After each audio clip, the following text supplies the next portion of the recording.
गुरुदत्त, जिनके ख्वाबों का वो बंगला जो कभी घर न बन सका। फिल्मसाज स्क्रीन पर ख्वाब दिखाते हैं, लेकिन अक्सर इनका अपना भी कोई ख्वाब होता है।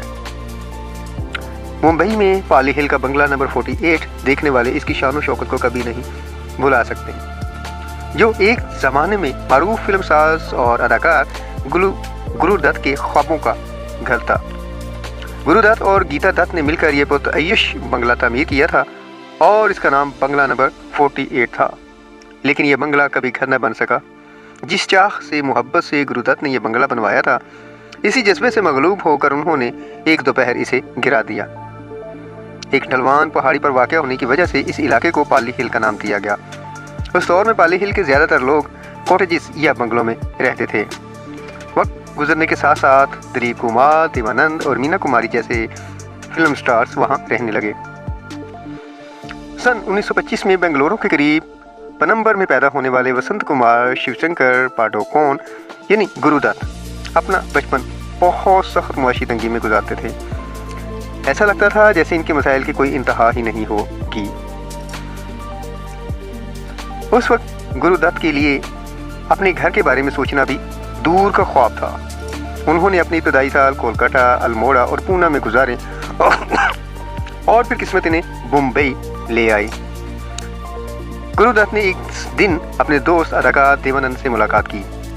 उनकी दोस्ती कुछ साल पहले पुणे के प्रभात स्टूडियो में उस वक्त हुई जब देवानंद भी फिल्मों में काम करने के लिए जद्दोजहद कर रहे थे। देवानंद ने वादा किया था एक दूसरे से कि जिस दिन देवानंद जी प्रोड्यूसर बनेंगे तो गुरुदत्त को बतौर हदायतकार लेंगे, और जिस दिन कोई वो फिल्म डायरेक्ट करेंगे तो वो हीरो के तौर पर देवानंद को कास्ट करेंगे। देवानंद को अपना वादा याद रखा। उन्होंने यह खतरा मूल लेकर अपनी फिल्म बाजी की हदायतकारी गुरुदत्त को सौंप दी और ये गुरुदत्त जी की पहली फिल्म थी।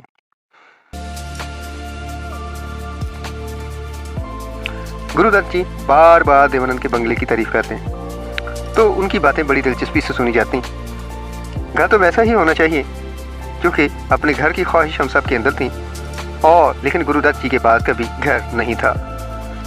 देवानंद के घर आते जाते वक्त गुरुदत्त ने अपने दिल में ये मंसूबा बना लिया था कि अगर ज़िंदगी ने उन्हें मौका दिया तो वो पाली हिल में अपना बंगला ज़रूर बनाएंगे और वो इनके ख्वाबों का घर होगा। फिल्मबाजी की हदायतकारी के दौरान इनके दिल में बंगले की ख्वाहिश पैदा हुई, और इस फिल्म की तैयारी के दौरान मोहब्बत ने भी इनके दिल पर दस्तक दे दी।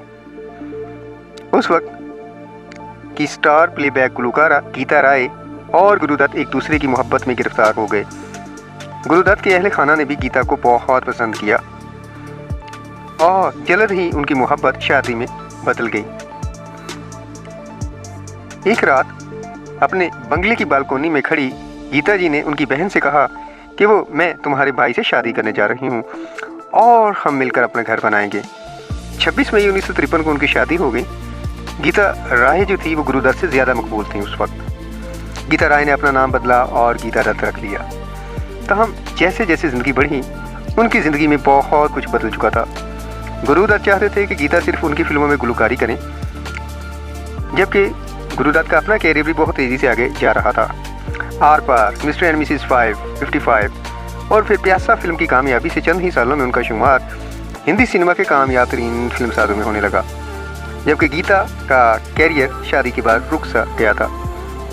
गीता को ये बात पसंद नहीं आई और दोनों के दरमियान अक्सर झगड़े हो जाया करते थे, और शुरू में दोनों मिलकर उसे हल कर लेते थे। फिर एक दिन गुरुदत्त ने एक पाली हिल में एक पुराना बंगला बराए फरोख्त सुना, तो उन्होंने इसे 1 लाख रुपए में खरीद लिया, जो कि बड़ी रकम थी उस वक्त। बंगला नंबर 48 पाली हिल ये गुरुदत्त के ख्वाब का पता था, जब हकीकत बन चुका था। देवानंद के बंगले से भी बड़ा 3 बीघा अराजी पर फैला हुआ ये बंगला घने दरख्तों और बागान से घिरा हुआ था। गुरुदत्त और गीता दत्त ने इसे घर बनाने के लिए काफ़ी वक्त और पैसा खर्च किया। कश्मीर से लकड़ी मंगवाई, लंदन से कालीन मंगवाए और गुसल खानों के लिए खालिस इतालवी मार्बल मंगवाए। गुरुदत्त की वालिदा कहती हैं कि पाली हिल पर वाक़या बंगला एक खूबसूरत घर में तब्दील हो गया, जिसके सामने एक बड़ा बाग था। सीढ़ियों से मगरब की तरफ समुंदर और गुरूब आफ्ताब नजर आता था। उसमें कुत्ते, खूबसूरत परिंदे, एक सामी बिल्ली और बंदर भी पाल रखा था, और पोल्ट्री फार्म भी शुरू करना चाह रहे थे। खुशियों से भरे इस घर खानदान में गुरुदत्त और गीता के 2 बच्चे रहते थे और उन्हें कामयाबी और खुशगवार ज़िंदगी की आरज़ू थी। इब्तदाई सालों में यह बंगला सैकड़ों कहानियों, फिल्मों, मुबाहिसों, पार्टियों और मौसीकी की शामों का गहवारा हुआ करता था। लेकिन इन्हीं सालों में गुरुदत्त और गीता के दरमियान ताल्लुकात ख़राब होना शुरू हो गए। गुरुदत्त अब एक स्टार डायरेक्टर बन चुके थे, जबकि गीता का स्टारडम इन चंद सालों में तेज़ी से बहुत कम हो गया। इस दौर में लता मंगेशकर, आशा भोसले ने प्लेबैक सिंगिंग में तेज़ी से उभरना और कदम जमाना शुरू कर दिए। गीता इस दौर में पीछे रह गई। उन्हें ऐसे लगा जैसे वो बहुत पुराने ज़माने की गुलकारा बनकर रह गई हों। गुरुदत्त काम में मगन रहते। अब इनका अपना स्टूडियो था और वो मुसलसल फिल्में प्रोड्यूस कर रहे थे। इनके पास गीता के लिए ज़्यादा वक्त नहीं था। अदाकाराओं के साथ इनके ताल्लुकात के भी फिल्मी हलकों में बहुत चर्चे होने लगे। अब गीता जी को हसद और शक ने आंख घेरा। अब एक फिल्म साज या अदाकार कई अदाकाराओं के साथ काम करता है, लेकिन गीता के लिए ये कबूल करना बहुत मुश्किल था। लड़ाइयाँ बढ़ने लगीं। तन्हाई से ज़्यादा स्टारडम खोने का एहसास भी गीता को ले घेरा।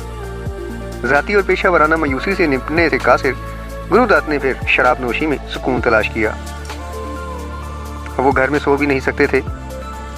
गुरुदत्त ने एक बार अपने दोस्त से कहा कि वो हमेशा उस घर में खुश रहना चाहते थे। उनका घर पाली हिल की तमाम इमारतों में सबसे खूबसूरत था। इस घर में बैठकर ऐसा महसूस नहीं होता कि आप मुंबई में हैं। वो बाग, वो माहौल और कहाँ मिलेगा। इसके बावजूद वो उसमें ज़्यादा देर नहीं रह सके। अक्सर वो सुबह सवेरे नीम गानूदगी के आलम में अपने स्टूडियो चले जाते और छोटे से कमरे में खामोशी से लेट जाते और वहीं सो जाते। कभी वो अपने फार्म हाउस पर चले जाते। कई दिन वहाँ पर खेती बाड़ी करते रहते। अब यहाँ पे गुरुदत्त और उनकी वाइफ गीता दत्त के दरमियान फासले और बढ़ना शुरू हो गए। उन्होंने कोशिश की। गुरुदत्त ने अपनी बीवी गीता के साथ एक फिल्म गोरी बनाना शुरू की और उन्हें हीरोइन उसमें ले लिया। लेकिन शूटिंग के दौरान ही दोनों के दरमियान लड़ाई इतनी बढ़ गई कि गोरी को गुरुदत्त ने इब्तदाई शूटिंग के बाद ही तर्क कर दिया। इस वजह से दोनों के ताल्लुकात मियां बीवी के और ज़्यादा बिगड़ गए। गीता जो तेज़ी से वो तोहम परस्त होने लगी, उन्होंने कहना शुरू कर दिया कि उनके ताल्लुकात की ख़राबी की वजह उनके बंगला है। वो सोचने लगी कि शायद वो पाली हिल के इस बंगले में शिफ्ट हुए हैं, तब से इनके गुरुदत्त के साथ ताल्लुकात में एक नाकाबिले तलाफ़ी दरार पैदा हो गई है। उन्होंने इस बंगले को मनहूस करार दिया और ये भी कहा कि उसमें ख़ास किस्म का दरख्त था और इस दरख्त पर कोई भूत रहता था जो उनकी शादी पर बात कर रहा था। इस तरह से बार बार वो गुरुदत्त से कहती थी कि बंगला छोड़ दें और कहीं और जाकर रहें। लेकिन यह बात गुरुदत्त के लिए दिलशिकन थी, क्योंकि ये उनके ख्वाबों का घर था। गुरुदत्त इस कड़वे सच को जान गए कि वो घर नहीं जो वो चाहते थे। उनका दिल टूट गया। गुरुदत्त और उनकी बीवी के दरमियान इतनी कशीदगी बढ़ी। गुरुदत्त ने उस बंगले में रहते हुए 2 बार खुद को ख़त्म करने का कोशिश की, लेकिन फिर भी उन्हें बचा लिया गया। जिस शख्स ने 2 बार खुद को ख़त्म करने की कोशिश की, उसने कभी अपने घर वालों से इस बारे में बात भी नहीं की। 1963 में जब उनकी सालगिरह का मौका आया तो बड़ा अजीब फ़ैसला उन्होंने किया, बहुत अजीब फ़ैसला। एक दोपहर उन्होंने कुछ मज़दूरों को भेजा जिन्होंने उस बंगले को गिरा दिया। उसके बाद गुरुदत्त ने जिस बंगले को अपना घर बनाने का ख्वाब देखा था, उसे गिराया जा रहा था। चंद ही दिनों में बंगला नंबर 48 ज़मीन बोस हो गया। बंगले के मलबे में कमरों की दीवारें, टूटे हुए नीले संगमरमर, बिखरी लकड़ियाँ और प्लास्टर के टुकड़े थे, लेकिन उसके साथ साथ एक ख्वाब के टूटे हुए टुकड़े भी थे।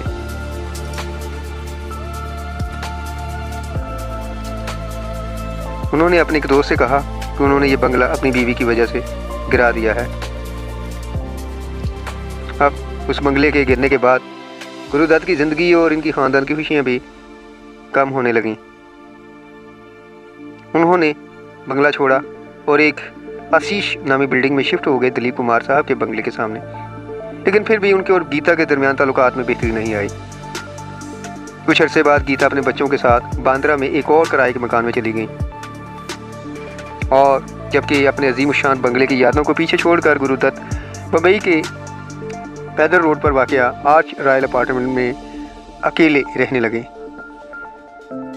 तकरीबन 1 साल बाद 10 अक्टूबर की सुबह गुरुदत्त उसी फ्लैट में अपने कमरे में हमेशा के लिए इस दुनिया को छोड़कर जा चुके थे। उनकी बहन उस वक्त को याद करते हुए कहती हैं कि वो एक खुशगवार वो बंगला बना हुआ था। अगर वो बना रहता तो उनका भाई इतनी जल्दी दुनिया को छोड़ के कभी न जाता। गुरुदत्त अपनी फिल्मों के ज़रिए अमर हो गए, लेकिन अब बंगला नंबर 48 का कोई निशान नहीं थे। गुरुदत्त ने एक बार कहा था कि घर होने का दर्द घर ना होने के दर्द से ज़्यादा बड़ा होता है।